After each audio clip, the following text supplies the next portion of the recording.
about this weather we're having, Brett. Oh, it's been a wonderful weather.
Guess you're wondering what we're doing down here on the floor in front of the fridge.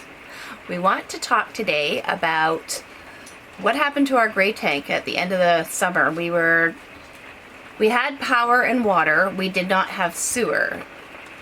So we were using our gray tank and me doing dishes like I normally do and all that stuff, and the gray tank got a little full. Yeah, we were in a place for, I believe it was 4 or 5 days straight. So the tanks were getting full, which I had a good idea of what was getting, or what the tanks were sitting at. But then Miriam heard a noise. So I did the dishes in the sink in the tub, and I dumped the water from the tub into the sink, and it went down, and then I heard this like a tick, tick, tick, tick, tick sound. And then I heard what sounded like a bucket tearing. Like it was not a good sound. Yeah, it scared her. I wasn't here, so I'm kind of glad I didn't hear it. But and then I was trying to explain it to Brent, or somebody said, "Hey, your trailer's leaking." Yeah. Not where it should be. Oh, sorry. We looked and we couldn't figure out. Brent cut a hole of the underbelly and a bunch of water ran out, and we were like, okay, don't use the gray tanks anymore. So that one gray tank was full. The other one probably was close to full, but it wasn't leaking at all, so it had no issues. Well, and we used the kitchen sink tank with doing dishes and washing vegetables and that sort of thing. It takes a lot more water than, or it gets a lot more water added to it than the bathroom one does. We're pretty good in the bathroom. Yeah. Anyways, so we get home, we contact Traveland. They send a tech out. We were also dealing with our fridge issues at the same time. So they send this kid out, and he fishing around, looking around, and he's, I guess finding out information or trying to. He told me it was something to do with the flange that goes into the tank is a floating seal. And he said that was probably misplaced or might be leaking itself. So we assumed no big deal. They'll take care of it. And then from there, when we're here at home, we have the gray tanks open and we just drain into sewer. Yeah. There was another time we closed the gray tank, and I don't remember the reason, and it was leaking again. Somebody's like, hey, your trailer's leaking. And it's like, and it's stinky water. It just smells. It's gross. Contact Traveland again. They send somebody else out again, and they discover that you need a new gray tank. So they order us a new gray tank. A little bit later, they come by and they're going to take the gray tank out and they're going to put the new one back in. So they come and they start disconnecting it. Apparently it's supposed to be about a 6-hour job, 5 or 6 hour job. Yeah. So there's 2 guys. So it's going to be an all-day thing. I was here when the first guy arrived, and I had somewhere to go, so I left him to do his thing. And we came home to a note on the counter that said, do not use your kitchen sink. Like, so what happened? They weren't able to. I'll note, this is 1 week before Christmas. Was it that close to? Oh, yes. It was. It was. Yeah, they got yelled at. She was not a very happy camper. Don't you do that. Oh, and their solution was for us to take the trailer in 1 week before Christmas. We had decorated. All the outside lights weren't attached, but it was going to be a big undertaking. And it was very cold weather. It was cold weather, and it was not convenient. So I'm like, you better get here and find a temporary solution, because they had cut pipes. So there was... Yeah, so they had cut all of the piping leading into the gray tank that they were supposed to drop. Yeah. And found out that the tank is not held in by bolts, it is held in by welds. So that was another twist in the... So we'll show you where they cut the pipe and the solution that they came up with, because I said they need to fix this before Christmas, because I'm cooking Christmas dinner and I need to do dishes. So yeah, they came up with a solution, thankfully, but I was not a happy camper. I don't often yell at people, but this stressed me out. Okay, we're gonna show you what they did. You can see right here, there is a new section of pipe. So they had cut. I believe this section they'd cut out right here, because they were going to drop the gray tank, which is directly below this. So if you move your finger, Brent, and we can get the light in there. Can you see it? You can barely see it. It is actually that little bit of gray down there beside the black. That is the gray tank. So they cut that, so they ended up gluing in a section of pipe just so that we could use our sink over Christmas. Let's take a little break from maintenance and talk about the weather. We had our white Christmas, which was nice. Yeah, so we've had snow for, well, it started late December 24th, and we had our last little bit of snow on the weekend, which would have been... That was around January 8th? Yeah. Somewhere there. And then Sunday was beautiful.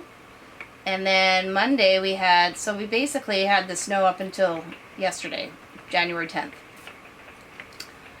So we had snow for 3 weeks. Yeah, close to 3 weeks, and the lower mainland of British Columbia. That's unheard of. Yeah, it's a rare thing, but it also shuts down a lot of business. For us, it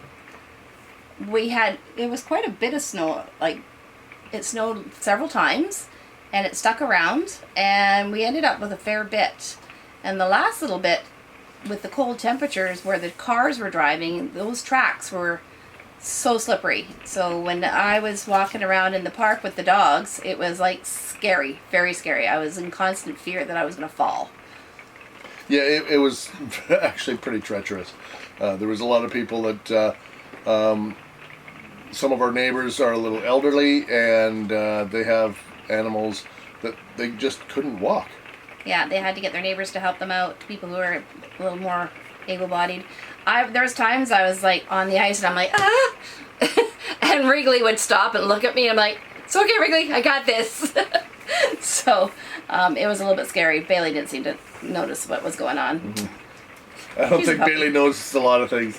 No, not yet. Everything's new to her. So this winter, so this is like unheard of for here. We are having what is called the second year in a row, La Niña.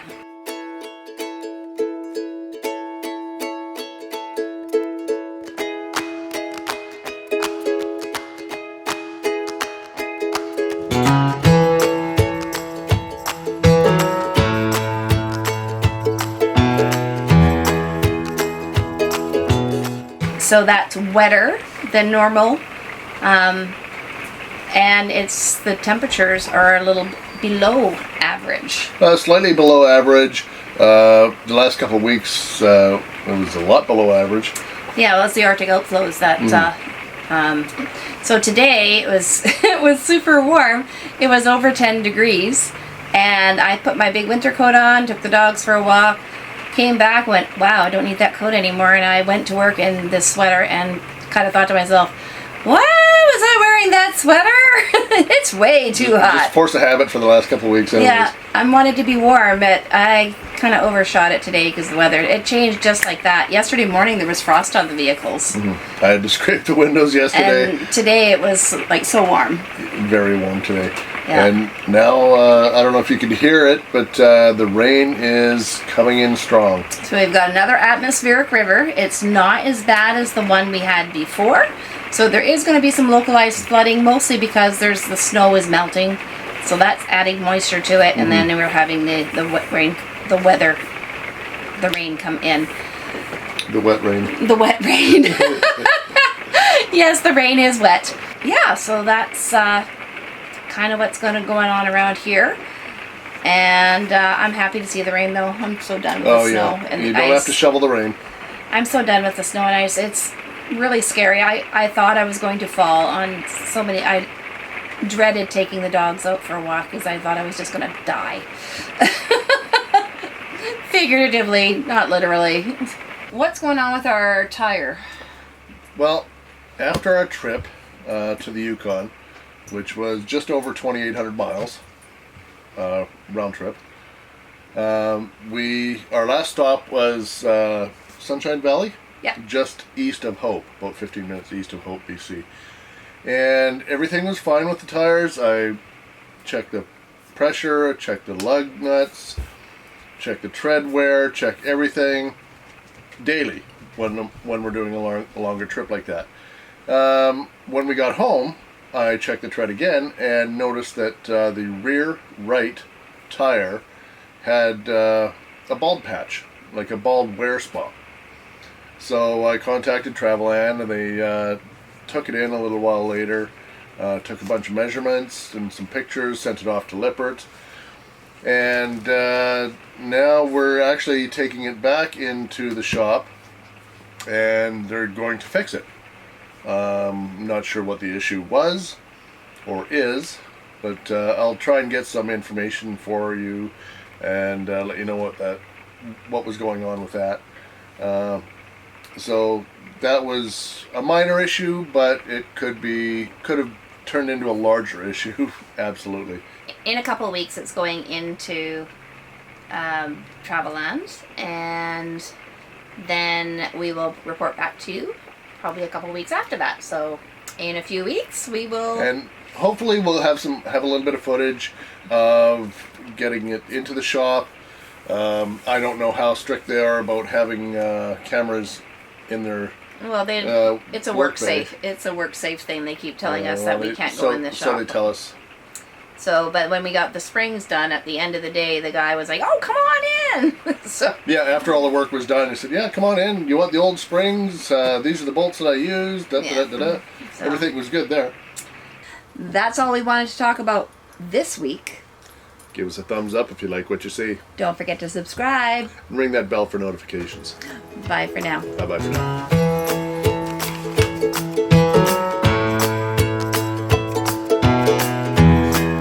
So we contact Grey Tank.